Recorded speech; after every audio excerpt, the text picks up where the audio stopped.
안녕하세요. 언어치료사 아이의 이명은입니다. 그동안 잘 지내셨나요? 함께 축하할 일이 있어 이렇게 말씀을 드립니다. 작년에 출간된 언어치료사가 말하는 자폐, ADHD 부모 상담서가 2024년 도쿄 찾아가는 도서전의 위탁도서로 선정되었습니다. 다양한 언어로 번역되어 전 세계의 장애 과정과 아동에게 많은 도움이 되었으면 좋겠습니다. 오늘은 ADHD에 대해 준비하였습니다. 요즘 ADHD에 대한 이야기가 참 많지요. 아동 ADHD, 성인 ADHD, 조용한 ADHD, 이름도 참 많습니다. 혹 우리 아이가 또는 내가 ADHD인지 아닌지에 대한 고민과 걱정이 참 많으신데요. 그래서 아이해가 이 영상을 준비하였습니다. 바로 기질과 ADHD 구분하기. AD는 주의력 결핍 과잉 행동 장애라고 합니다. 아동기에 많이 나타나는 장애로 발병 시 치료를 하지 않고 방치하면 성인이 되어서도 그 영향이 남아 감정 조절과 사회성에 어려움이 있고 불안 증세까지 이어지지요.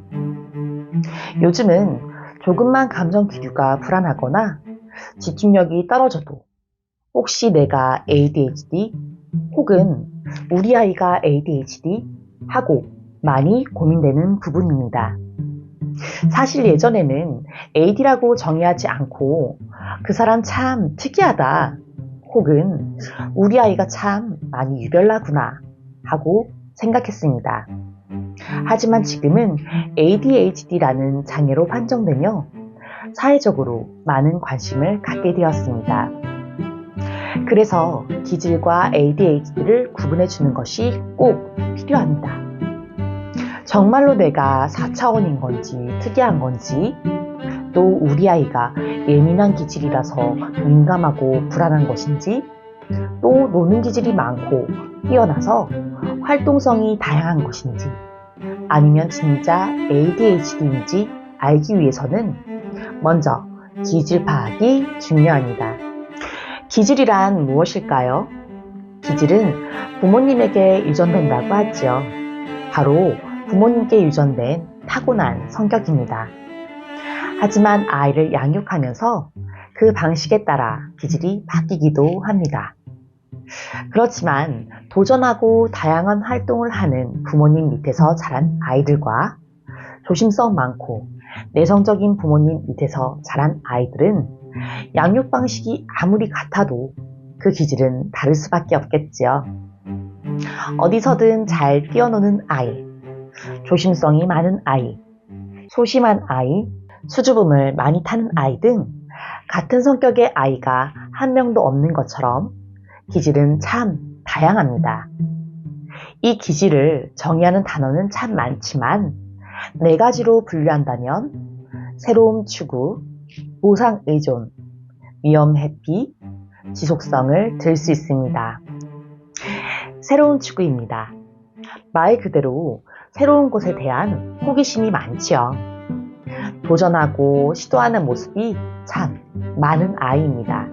궁금증이 많아 질문도 많이 하고 말보다는 행동이 먼저 앞서기도 합니다. 2번째, 보상의존입니다. 성적이나 사람들의 칭찬 또는 보상으로 주어진 간식 등에 의존하는 아이입니다.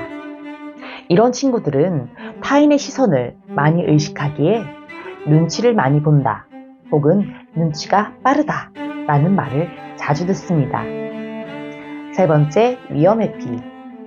어떠한 일을 할 때 시도하기도 전에 겁이 나고 혹은 시도조차 하지 않으려는 아이의 모습입니다. 사람들이 많이 있는 장소를 싫어하거나 익숙한 것이 편하고 변화를 피하는 사람들의 모습입니다. 마지막으로 지속성입니다. 위 3가지 기질을 사람들은 다 가지고 있습니다.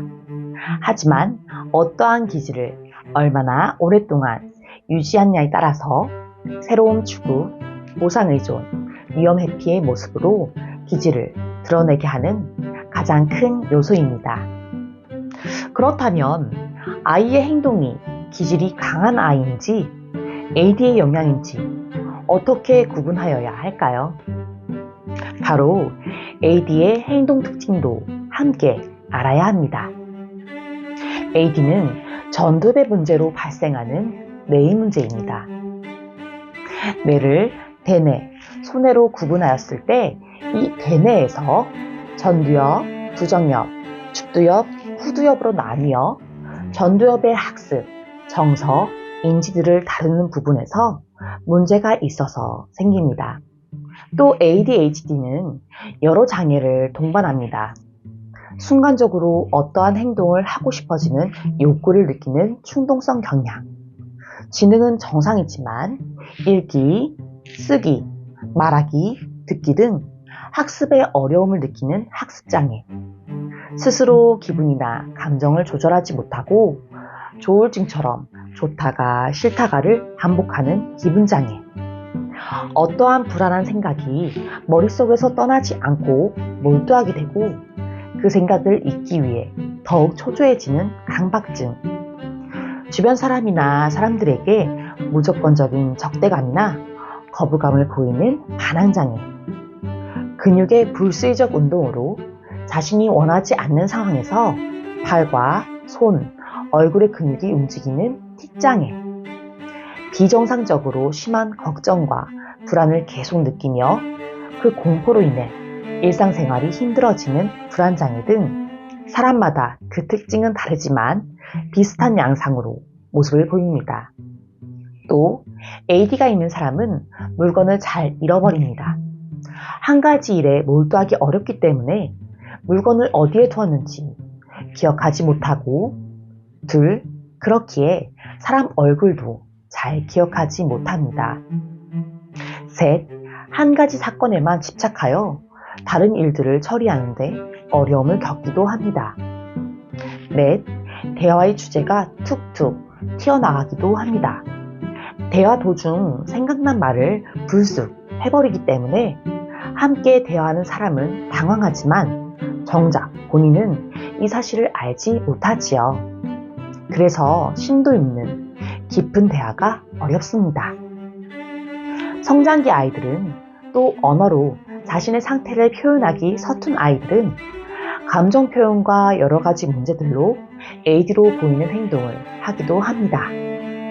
화가 나서 소리를 지르고 드러눕기도 하고 불안감과 속상함에 스스로 머리를 때리기도 합니다.